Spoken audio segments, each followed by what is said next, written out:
ओम शांति। तीसरा विश्व युद्ध सृष्टि परिवर्तन। आज पांचवा विषय करेंगे परमाणु युद्ध, पृथ्वी का शुद्धिकरण। परमाणु युद्ध जिसके द्वारा क्या होगा? पृथ्वी का शुद्धिकरण।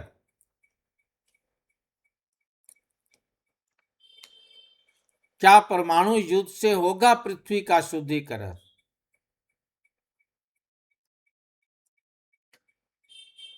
बीके ज्ञान का गहरा रहस्य, ब्रह्मा कुमारी ज्ञान का गहरा रहस्य, न्यूक्लियर वार और सृष्टि परिवर्तन। परमाणु युद्ध से सृष्टि का परिवर्तन होगा। क्या परमाणु युद्ध ड्रामा का भाग है?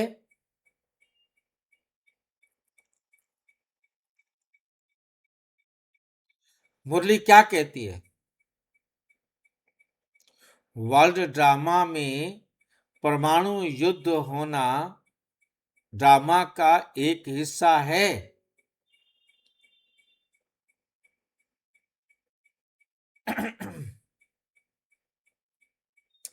मुरली क्या कहती है? डिस्क्लेमर है, ये वीडियो आध्यात्मिक अध्ययन और चिंतन के उद्देश्य से प्रस्तुत किया गया है। इसमें व्यक्त विचार, ब्रह्मा कुमारी शिक्षाओं, मुरली बिंदुओं और व्यक्त की आध्यात्मिक वक्ता की आध्यात्मिक समझ पर आधारित है।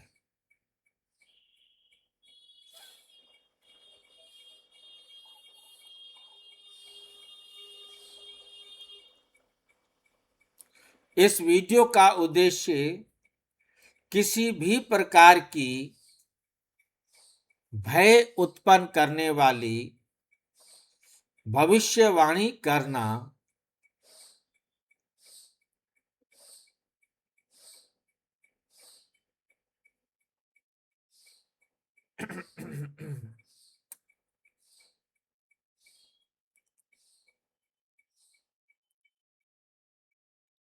भय भय उत्पन्न करने वाली भविष्यवाणी करना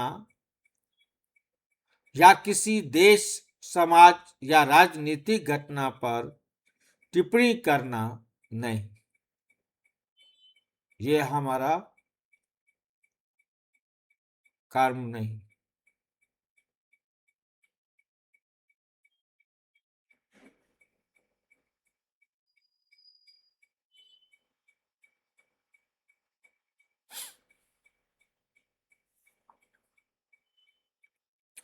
परमाणु युद्ध अथवा सृष्टि परिवर्तन का उल्लेख केवल आध्यात्मिक दृष्टिकोण से विश्व परिवर्तन की प्रक्रिया को समझाने के लिए किया गया है।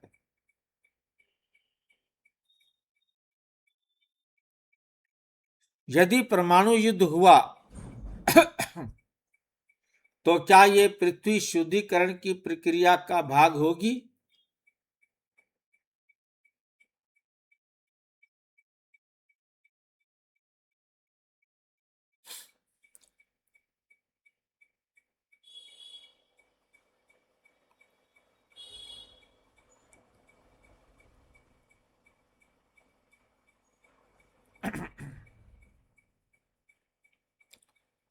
तो क्या ये पृथ्वी शुद्धिकरण की प्रक्रिया का भाग होगा?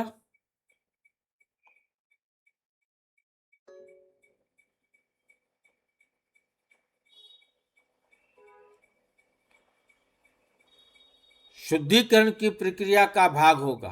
तो क्या ये पृथ्वी शुद्धिकरण की प्रक्रिया का भाग होगा?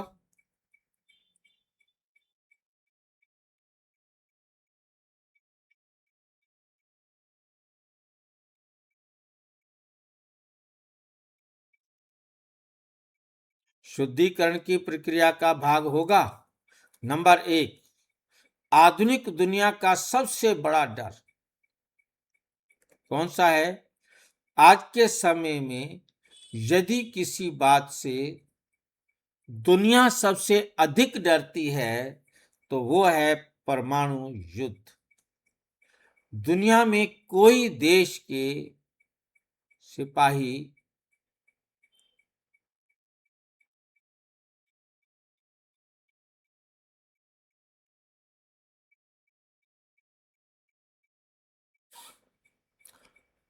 दुनिया में कई देशों के पास अत्यंत शक्तिशाली परमाणु हथियार हैं।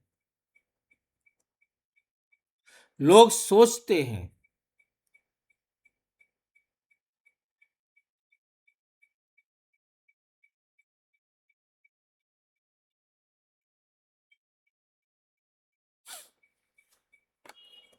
क्या पूरी पृथ्वी नष्ट हो जाएगी?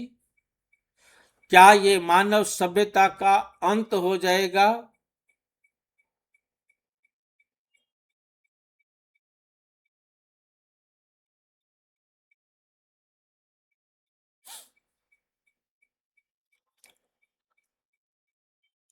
लेकिन आध्यात्मिक ज्ञान हमें इस विषय को एक अलग दृष्टि से देखने की प्रेरणा देता है। वो अलग दृष्टि क्या है? आज हम इस प्रश्न को आध्यात्मिक दृष्टिकोण से समझेंगे। सृष्टि परिवर्तन का नियम है। Change is the law of nature. Change जो है प्रकृति का नियम है।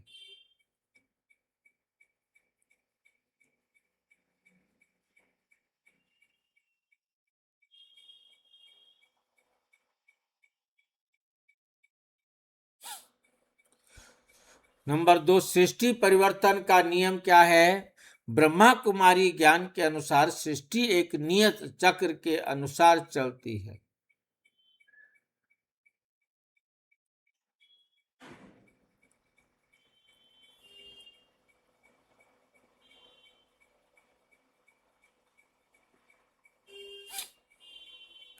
ब्रह्मा कुमारी ज्ञान के अनुसार सृष्टि का नियत चक्र के अनुसार चलता है।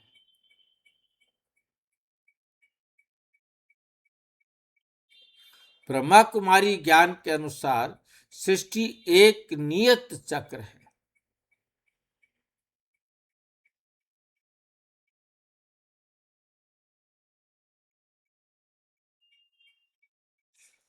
ब्रह्मा कुमारी ज्ञान के अनुसार सृष्टि एक नियत चक्र के अनुसार चलती है। 4 युगों का चक्र है, सतयुग, त्रेता युग, द्वापर युग, कलयुग, और फिर क्या आ जाता है? संगम युग। और इन चारों के बीच आता है संगम युग, जब पुरानी दुनिया समाप्त होती है होकर नई दुनिया स्थापन होती है। साकार मुरली 19 जनवरी 1969।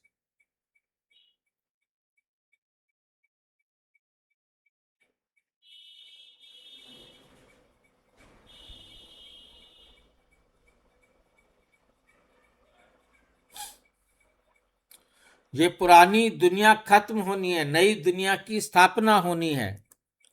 इसका अर्थ है कि परिवर्तन निश्चित है। परिवर्तन निश्चित है, लेकिन ये प्रश्न अभी भी है, पुरानी दुनिया समाप्त कैसे होगी? क्या सृष्टि परिवर्तन अचानक होता है?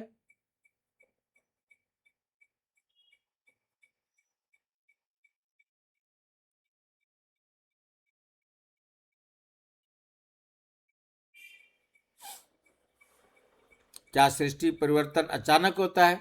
सृष्टि परिवर्तन कोई अचानक होने वाली घटना नहीं। ये एक क्रमिक अकाउंट है।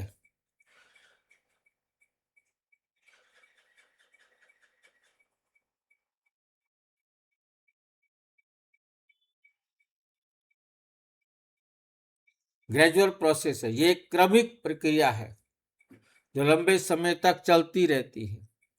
साकार मुरली 3 फरवरी 1969।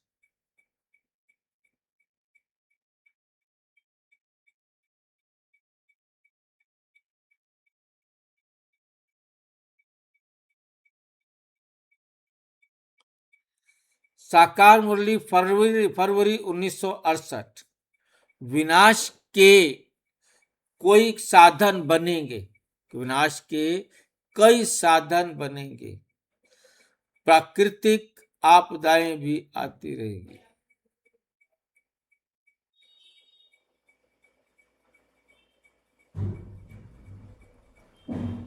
विनाश के कई साधन बनेंगे, प्राकृतिक आपदाएं भी होंगी और आपस की लड़ाई भी होगी।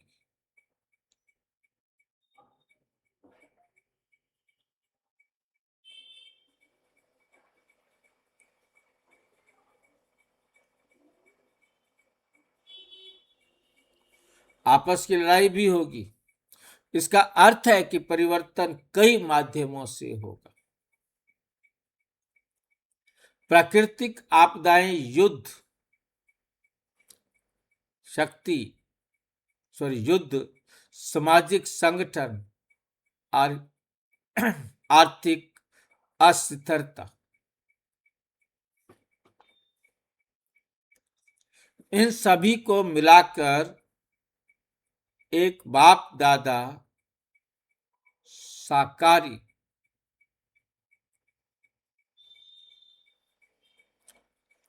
परिवर्तनकारी होता है, परिवर्तनकारी प्रभाव होता है। नंबर 4, परमाणु हथियार विज्ञान की चरम शक्ति।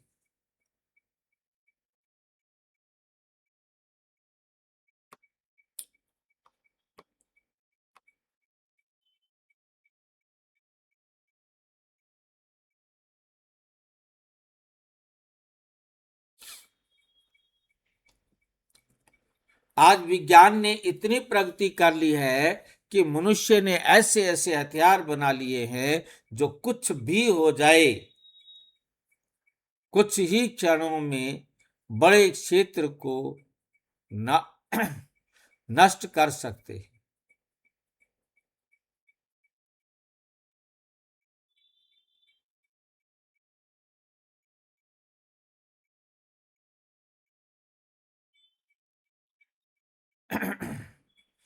क्षणों में बड़े क्षेत्रों को नष्ट कर सकते हैं। कुछ क्षणों में बड़े क्षेत्रों को नष्ट कर सकते हैं। किससे? ये जो सेवाएं करते हैं बाबा की, सत्य को समझने का प्रयास करते हैं। क्या करना है यहाँ पर? प्रगति। विज्ञान ने इतनी प्रगति कर ली कि मनुष्य ने ऐसे हथियार बना लिए हैं जो कुछ खा जाए।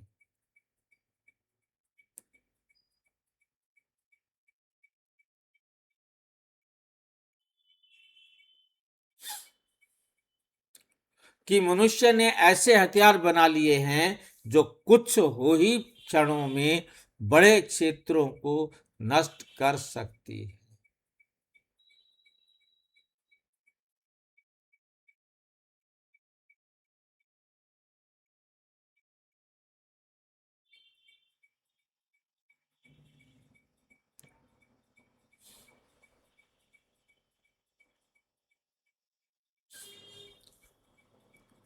ये विज्ञान की शक्ति का एक उदाहरण है। लेकिन जब शक्ति के साथ आध्यात्मिकता होती है, आध्यात्मिक भी नहीं होती, तब विनाश के द्वारा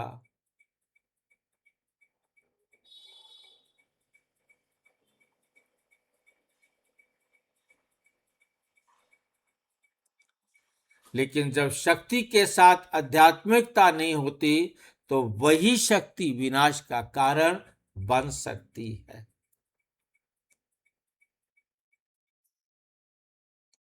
उदाहरण, जैसे बिजली का उपयोग प्रकाश के लिए भी हो सकता है और विनाश के लिए भी।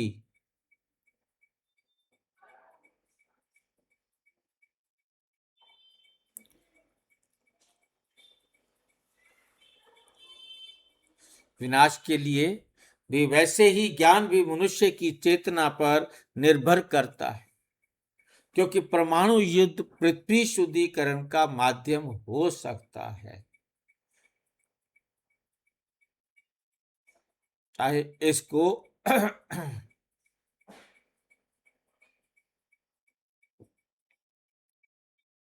क्या परमाणु युद्ध पृथ्वी शुद्धिकरण का माध्यम हो सकता है? आध्यात्मिक दृष्टि से ये समझना आवश्यक है कि पृथ्वी का शुद्धिकरण कई स्तरों पर होता है, कई स्तरों पर होता है। ये केवल एक घटना से नहीं होता, यह केवल एक घटना से नहीं होता।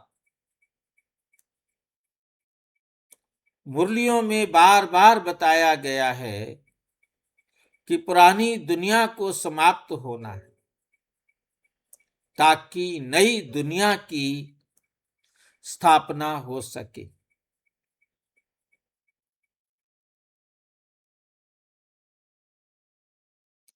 साकार मुरली 18 जनवरी 1973। पहले मनुष्य के विकारों का विनाश होगा, तब नई दुनिया बनेगी। पहले क्या करेंगे? मनुष्य के विकारों का विनाश होगा, तब नई दुनिया बनेगी। इसका अर्थ है कि सबसे बड़ा शुद्धिकरण मानव चेतना का है। असली शुद्धिकरण क्या है? लोग समझते हैं कि शुद्धिकरण का अर्थ केवल भौतिक विनाश है,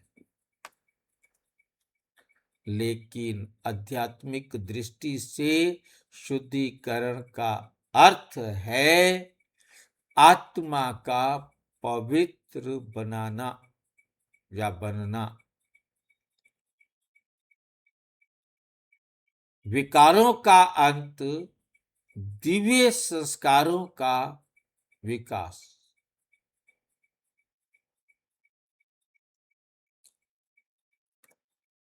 उदाहरण, जैसे सोने को शुद्ध करने के लिए उसे आग में तपाया जाता है, उसी प्रकार आत्मा भी कठिन परिस्थितियों में अपने वास्तविक स्वरूप को पहचानती है। परमाणु युद्ध का डर क्यों है? आज मनुष्य का अहंकार बहुत बढ़ गया है। राष्ट्र शक्ति दिखाना चाहते हैं, पर साधनों को के लिए प्रतिस्पर्धा है। तकनीकी हथियार अत्यधिक शक्तिशाली हो चुके हैं।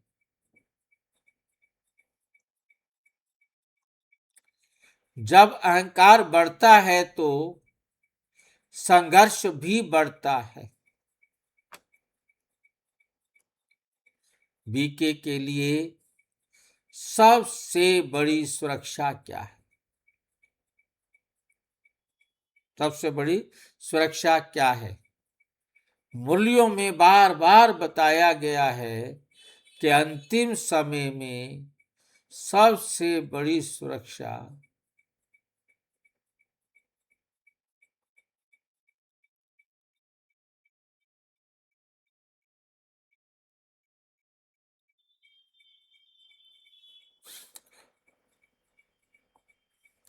अंतिम समय में सबसे बड़ी सुरक्षा है परमात्म स्मृति।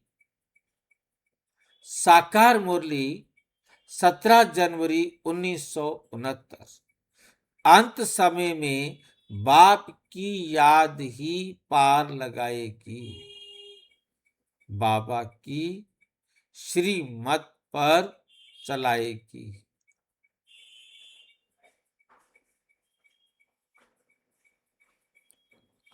बाबा की श्रीमत पर चलेंगे तो सफलता निश्चित मिलेगी। इसका अर्थ है कि बाहरी परिस्थितियां कैसी भी हों, यदि आत्मा परमात्मा की याद में स्थिर है तो वो भय से मुक्त हो जाती है, भय से मुक्त हो जाती है। बीके और नॉन बीके के लिए संदेश, दोनों के लिए, बीके के लिए और जो नॉन बीके।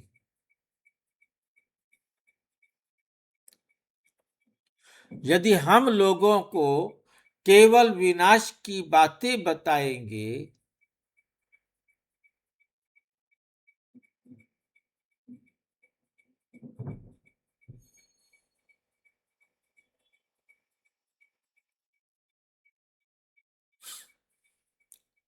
हम लोगों को केवल विनाश की बातें बताएंगे तो वो डर जाएंगे।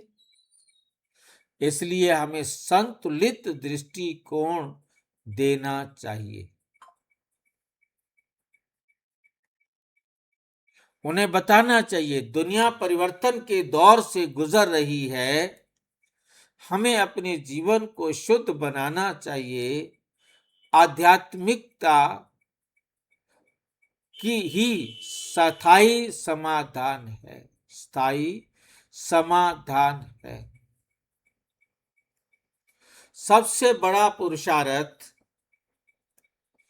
इस समय, सबसे बड़ा पुरुषार्थ है आत्म चेतना में स्थित होना।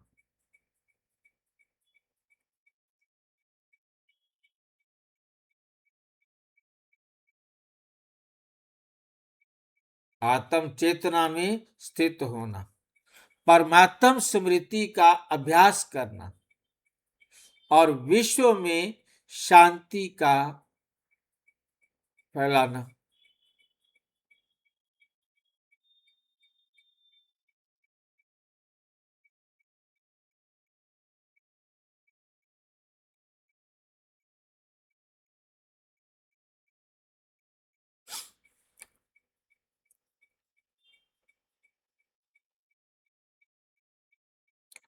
परमात्म स्मृति का अभ्यास करना और विश्व में शांति का संदेश फैलाना निष्कर्ष है। इसलिए ये कहना उचित नहीं होगा, क्या कहना उचित नहीं होगा, कि पृथ्वी का शुद्धिकरण केवल परमाणु युद्ध से होगा, क्योंकि लास्ट में सारी दुनिया की सफाई करना ये परमाणु युद्ध से ही सहज होगा।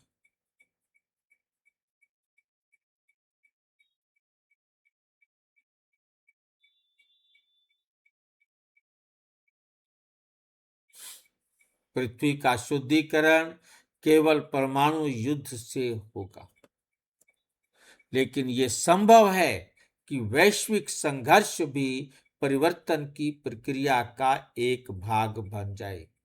सृष्टि परिवर्तन एक व्यापक प्रक्रिया है जिसमें शामिल हो सकते हैं सामाजिक परिवर्तन, प्राकृतिक घटनाएं और संभावित युद्ध भी।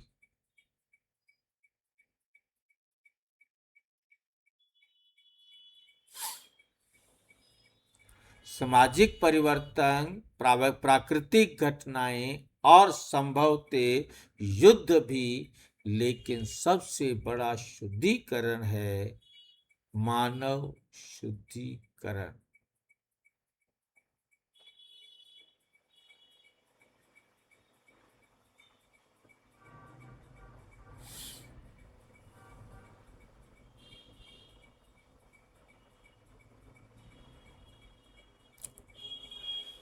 लेकिन सबसे बड़ा शुद्धिकरण क्या है? मानव चेतना का शुद्धिकरण, आत्मा का शुद्धिकरण, कॉन्शियसनेस का शुद्धिकरण।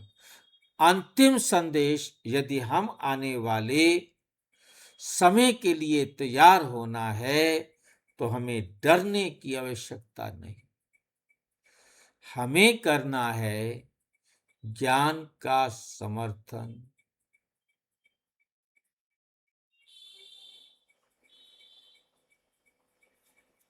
ज्ञान को समझना, राजयोग का अभ्यास करना और दुनिया में शांति का संदेश फैलाना।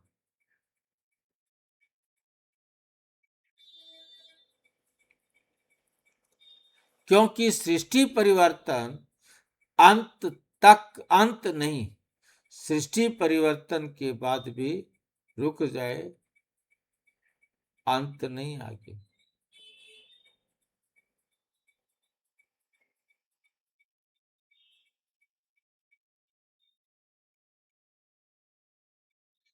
क्योंकि सृष्टि परिवर्तन अंत नहीं, क्या है? ये एक नई दिव्य दुनिया की शुरुआत है। अच्छा, ओम शांति। और विस्तार से जानने के लिए प्रजापिता ब्रह्मा कुमारी ईश्वरीय विश्वविद्यालय के किसी भी सेवा केंद्र पर संपर्क करें। और यदि कोई प्रश्न है तो 9213106986 पर केवल आरटीआई करें या मंगल टेलीग्राम करें 9650692270। शंकर को व्हाट्सएप करें, इस पर फोन नहीं। ओम शांति।